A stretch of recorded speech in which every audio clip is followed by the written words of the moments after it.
After a lengthy break, fighting fans are getting not just one new Super Smash Bros. Game, but two. Its big brother on the Wii U is still a few weeks off release, so we thought we'd see how Nintendo has done it, shrinking this brawler down to 3DS size.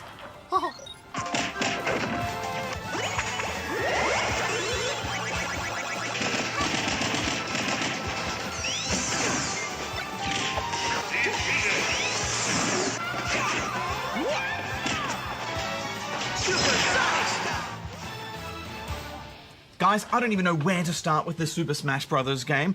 They've just crammed in so many of my favourite Nintendo characters. Did you see that Sonic's in it as well? Yes, I did see that, Darren, and I pretty much flipped the table when I found out that you could make Mario fight Sonic in Green Hill Zone.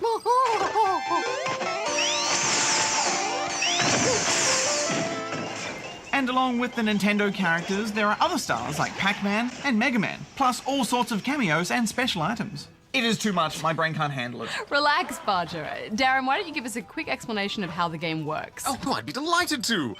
Unlike most fighting games, your opponents don't have a life bar you're trying to drain with attacks. Instead, the aim in Smash Brothers is to knock them flying out of the level with smash attacks. Little hits still do help, though, because the more your opponent is hurt, the further they'll be sent flying when you hit them. Oh, thanks, Darren. Yes, it does lead to some frantic moments with players desperately trying to jump back onto the stage to stay in the game.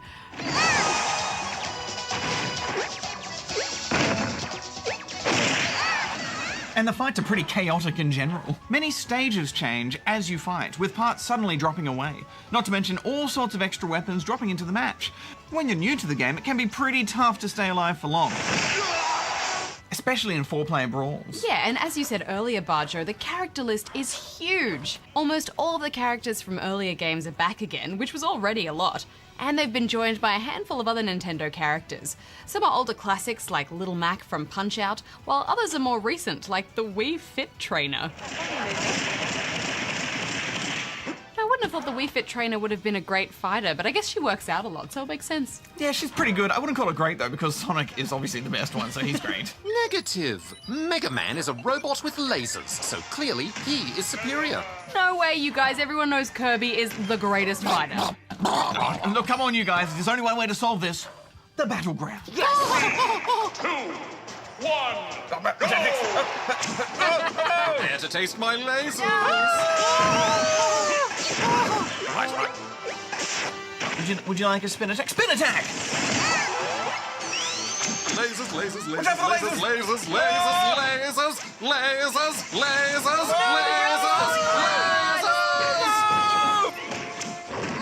Oh, my mallet is too strong for you. And ground slam.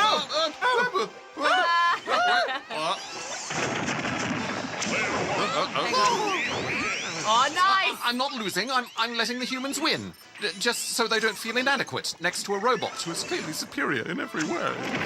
This isn't going well. No!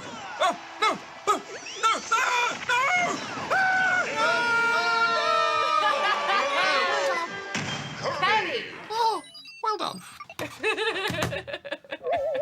Oh, well, I think it's fair to say that I was totally robbed and it wasn't my fault. I just wasn't playing at my best. But yes, overall, I think they've done a great job with this Smash Brothers game. As well as the biggest cast yet, there are loads of single-player challenges and training modes to keep you busy. The best place to start, though, is Classic Mode, where you get to pick your opponents as you fight your way to the game's boss. I've always thought Master Hand was an odd choice for the Smash Brothers games to use as the boss, but, you know, at least it's completely different to all the other standard fighters. Plus, when you get to the credits, instead of just watching them, you can play with them and see how many of them you can break. The 3DS version also has an exclusive mode called Smash Run. It gives you 5 minutes to collect as many stat boosts from enemies as you can before a final showdown event. Guys, I'm glad they've added a new mode for the handheld, but I can't say it's one of my favourites. The showdown at the end is random, so you don't know whether it'll be a fight or a race. Yeah, it does make the time you spend collecting specific boosts a little bit meaningless. My only other complaint with the game is that multiplayer connections can be a little bit patchy. When we were connecting our handhelds in the same room, the multiplayer was nice and responsive, but trying to play online caused connection errors and some really slow lag, especially in 4-player matches. And it can be a little hard to follow your own character on the smaller 3DS screens because the camera is zoomed so far out. Affirmative. If 4-player multiplayer is important to you, then you should think about holding out for the Wii U version, as you can play that on a big TV. Yes, I suspect the Wii U version will be the better one, but there's no denying they've done a great job with this handheld game. There were a few occasions where the little thumbstick let me down, but for the most part, this game plays just as well as the console version, so I'm giving it 8 out of 10. Yeah, I had a great time with this too. Plus, I've always liked the way Smash Bros. Uses the same core set of moves for all the characters, so you can switch from, say, Donkey Kong to Samus without having to learn a whole new set of moves. And I think that's important when you have such a big roster of characters to play with. I'm going to give it 8 as well.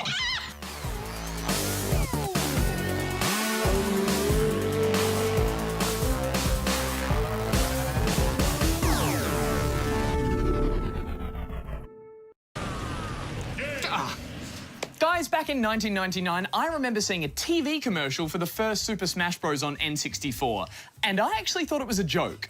The idea of some of the most lovable characters in video game history duking it out seemed totally absurd. But the formula has proven to be a hit. And now it's time to take a bit of Biffo on the go, with the latest installment, Super Smash Bros. Ultimate on Switch, shaping up to be Nintendo's biggest brawler yet. All right, guys, choose your fighter. Kirby, Link. Wow, Luigi! Oh, too soon, man. Oh, man.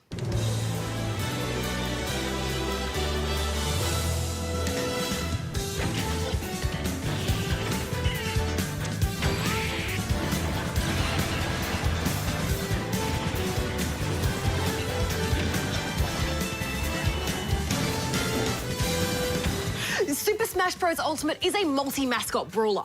Go! But instead of draining opponents of their health, Nintendo's unique spin on fighting involves raising a damage percentage meter, sending characters flying further with each hit until they're completely flung off screen. And this style of brawling puts a strong emphasis on player placement and precise platforming. With all the characters having some form of double and triple jump at their disposal, matches quickly evolve from simple grounded fights into total platforming panic, as everyone frantically scrambles to keep themselves safe. It's a recipe for fun that Nintendo has been proudly perfecting for years now. Mwah. Just as the name suggests, Smash Bros. Ultimate attempts to one-up everything that's come before it by cramming in as much fan service and nostalgia as possible, most notably the inclusion of all 63 playable characters from the series thus far. This mammoth lineup is a who's who of video games from the past 20 years, with old favourites facing off against new and obscure fighters for the very first time. Speaking of which, what would a new Smash game be without a few new challenges approaching? The list this time includes Splatoon's Inklings, the Belmonts from Castlevania, Ridley from Metroid, and Isabelle from Animal Crossing, just to name a few. Oh, plus my personal fave, King K. Rool from Donkey Kong Country. Ah, what a theme song!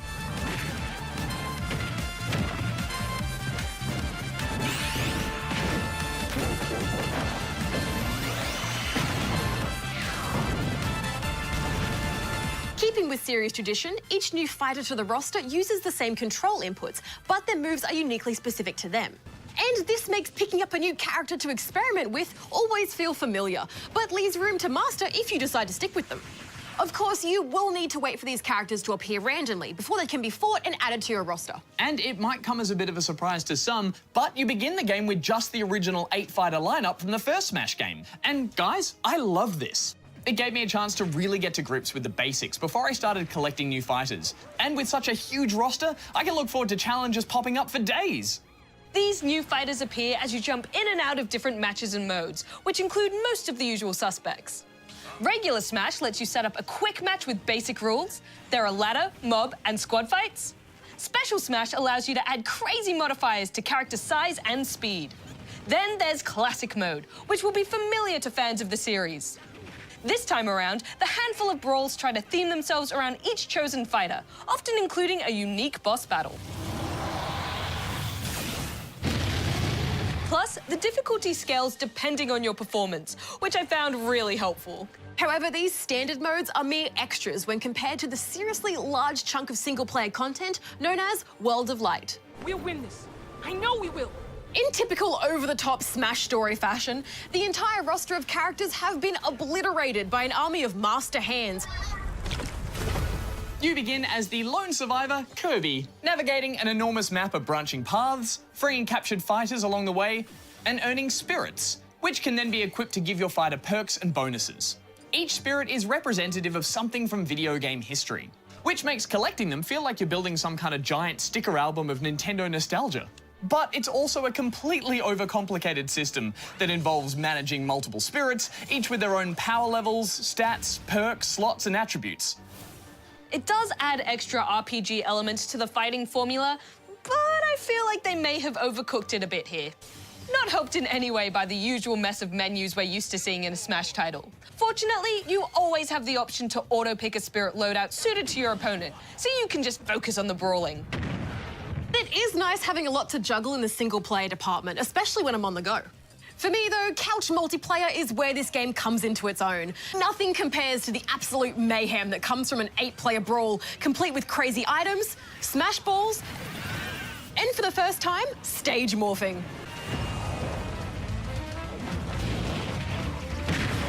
It's hard not to catch yourself grinning the whole time you're playing this.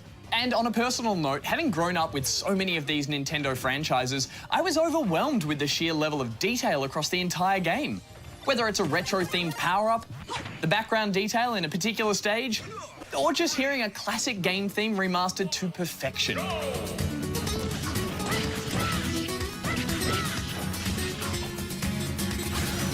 Final thoughts for the year, guys? Well, I've always loved a quick round of Smash. But with the hype surrounding the scale of Ultimate, I was worried it could all be a bit overwhelming. Luckily, that steady stream of challenges and flexible difficulty kept me brawling with the best of them. I'm giving it 4.5 out of 5 rubber chickens. I think no matter how you prefer to play, there is something for every style of fighter here. Casual players can dabble in classic mode, while World of Light's intricate spirit system will keep veteran smashers busy for a long while to come. I'm giving it 5 out of 5 rubber chickens. Yeah, it's hard to fault this almost encyclopedic tribute to Nintendo and Smash games of past. For me, Ultimate is the pinnacle of fandom, expertly combined with a style of fighter that, thanks to the series' continual development, has almost infinite replayability. It's like all my Nintendo dreams have come true at once, so I'm also giving it a perfect 5 out of 5 rubber chickens. One more match before we wrap for the year. Ooh, challenge accepted. Ready, go!